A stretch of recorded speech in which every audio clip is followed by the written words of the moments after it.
নমস্কার, ইভানা চ্যানেলের পক্ষ থেকে আজকে আপনাদের একটা বিশেষ খবর নিয়ে আজকে এলাম। আজকেই আনন্দবাজার পত্রিকায় বেরিয়েছে, আজকের বলতে 21শে বৈশাখ 1432 সোমবার 5ই মে 2025। মানে খবরটা হচ্ছে কি কাণ্ড কি কাণ্ড কি কাণ্ড। কেন বললাম কি কাণ্ড না, আজকেই আনন্দবাজার পত্রিকা মূল পত্রিকার বেরিয়েছে, সেটা পেজ নাম্বার হচ্ছে গিয়ে 4। সেখানে বেরিয়েছে 2000 বছরের প্রাচীন বুদ্ধদেবের দেহাবশেষ গয়না নিলামে। ভাবুন, 2000 বছরের প্রাচীন বুদ্ধের দেহাবশেষ গয়না নিলামে।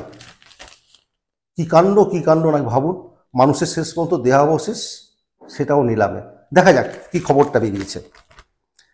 লন্ডন 4ই মে, 2000 বছরেরও বেশি প্রাচীন গৌতম বুদ্ধের দেহাবশেষ, হাড়ের টুকরো এবং তার সঙ্গে উদ্ধার হওয়া বেশ কিছু মূল্যবান পাথর, সোনা অলংকার এবার নিলামে উঠতে চলেছে। আগামী বুধবার হংকংয়ের সদবির নিলামে উঠবে সেসব। একটি ব্রিটিশ সংবাদ মাধ্যমে প্রকাশিত রিপোর্ট অনুযায়ী 1898 সালে উত্তর ভারতে, অধুনা উত্তরপ্রদেশে, পিপরাওয়ালা বৌদ্ধ স্তূপের কাছে খনন কার্য চালিয়ে ওই সম্পদ উদ্ধার করেন উইলিয়াম ক্ল্যাক্সটন পেপে নামে এক ব্রিটিশ এস্টেট ম্যানেজার। বুদ্ধের জন্মস্থল লুম্বিনীর অদূরেই ছিল এই পিপরাওয়ালা স্তূপ। সেখান থেকে বুদ্ধের দেহাবশেষের পাশাপাশি উদ্ধার হয় প্রায় 1800টি মুক্ত, চুনি, পোকরাজ, নীলার মতো মূল্যবান পাথর এবং আঁকিবুকি টানা সোনার পাত। এগুলি মাটির তলায় বুদ্ধের সঙ্গে থাকা পাত্রের মধ্যে রাখা ছিল। ঐতিহাসিকরা তা নিশ্চিত করেছেন। এশিয়ার সদবির চেয়ারম্যান নিকোলাস চাও বলেন, এ যাবৎ অত্যাশ্চর্য প্রত্নতাত্ত্বিক আবিষ্কারগুলির মধ্যে এটি একটি অন্যতম। তবে এই নিলামকে কেন্দ্র করে ঘনিয়ে উঠেছে বেশ কয়েকটি প্রশ্ন।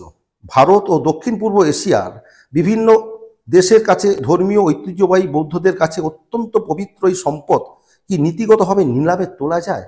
ভাবুন, নীতিগতভাবে কি নিলামে তোলা যায়? আপনারা ভাবুন, মানবদেহের অংশবিশেষ নিলামযোগ্য কিনা, অথবা এগুলি অন্য পণ্যের মতো নিলাম ডেকে বিক্রি করা উচিত কি? ভাবুন, মানুষের দেহাবশেষ সেটাও নিলামে উঠছে। ঐতিহাসিকদের মতে বুদ্ধের যা কিছু সবই শাক্য বংশীয় এবং বৌদ্ধদের সম্পদ, অবশ্যই তাই হওয়া উচিত। এবং তার দেহাবশেষ ভারত, থাইল্যান্ড, শ্রীলঙ্কা, মায়ানমারে পূজিত হচ্ছে।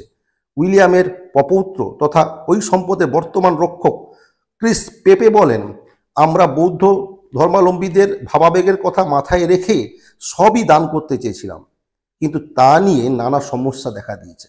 দেখুন, দানেও সমস্যা। এক্ষেত্রে নিলাম ডেকে যোগ্য সংরক্ষকের হাতে তুলে দেওয়াই শ্রেষ্ঠ মনে করছি। ভাবুন, মানুষের দেহাবশেষ সেটাও আজকে নিলামে। কি কাণ্ড, তাই না? ঠিক আছে, খবরটা যদি ভালো লাগে শেয়ার করবেন। সবাই তো আনন্দবাজার পত্রিকা পড়েন না, বা অনেক সময় পাওয়া যায় না, একদম গ্রামের ভেতর থেকে, তাই সকলের জন্য খবরটি পরিবেশন করলাম। নমস্কার, ভালো লাগলে শেয়ার করবেন, সাবস্ক্রাইব করবেন।